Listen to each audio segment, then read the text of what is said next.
Mahigit 300 beneficiaryo ng Special Program for Employment o student or SPES ang tumanggap ng kanilang sahod sa isinagawang payout ngayong araw sa San Jose Mega Capital sa lungsod ng San Pablo. Pinangunahan ni Peso Officer Pedrito Bigueras ang payout para sa mga estudyanteng naging bahagi ng SPES, isang programa ng pamahalaan na naglalayong mabigyan ng pansamantalang trabaho ang mga kabataang estudyante upang makatulong sa kanilang gastusin sa pag-aaral. Dumalo rin sa programa si Acting City Mayor Justin Colago na nagpahayag ng suporta sa mga kabataan at hinikayat silang ipagpatuloy ang kanilang pag-aaral habang sinasamantala ang mga oportunidad na inihahandog ng pamahalaan. Patuloy namang isinusulong ng Peso San Pablo ang mga programang nagbubukas ng oportunidad sa trabaho at kabuhayan para sa mga mamamayan, lalo na sa mga kabataan. Umaga po sa ating lahat. Ngayon po, nandito tayo sa Mega Capitol kung saan ay ginaganap po yung ating cash distribution po ng ating mga SPES beneficiaries. So ito po ay yung ating mga estudyante na nagtrabaho o nagserbisyo po sa ating mga barangay within sa length po na 20 days.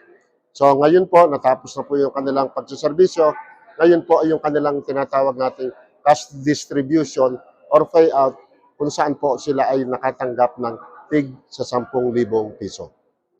Para po doon sa ating mga SPES beneficiaries ngayon, so yung iba naman po dito nung nakaraan taon ay mga beneficiaries na, pero madami din po ay yung mga bago.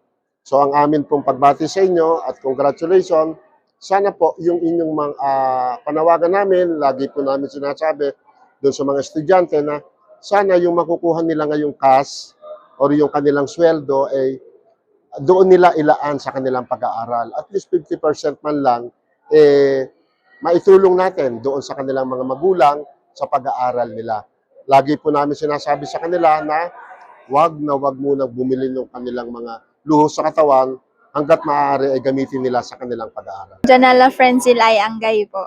Actually po, itong pera po na galing po sa SPES is very beneficial po, lalo na po as a fourth year student po sa thesis. So, magiging mahalaga po siyang part po ng aming pong mga budget po. So, yung sa pag-duty po sa SPES, so parang siya po yung aming naging foundation po para maging maayos yung magiging work po namin sa future po namin. Kanwari po sa pagpasok, sa time in and time out. Yun po. Maraming salamat po sa lahat po ng pamahalaan na nagbigay po ng programang ito para po sa ikakatawid po ng aming po pag-aaral. Maraming salamat po. I'm John Patrick Belen po and nag-aaral po ako sa Pamantatan ng Lungsod ng San Pablo po. Tulong po to sa akin dahil mas magleles po yung mga gastusin ko sa pag-aaral po and dagdag din po to sa pagtulong ko sa pamilya. Sa SPES pa lang po, nakaka-experience na po ako ng kung paano po magtrabaho at pagtiyagaan kung ano po yung kailangan pagtiyagaan po bilang isang trabahador and student po. Kaya po naiintindihan ko kung balang araw, pag nagtrabaho na po ako, mas hindi ko na po kailangan ano pang isipin kung paano. Much po sa ating local government po dahil sa inyong programa po is nakakatulong po sa maraming estudyante ang inyong programa po.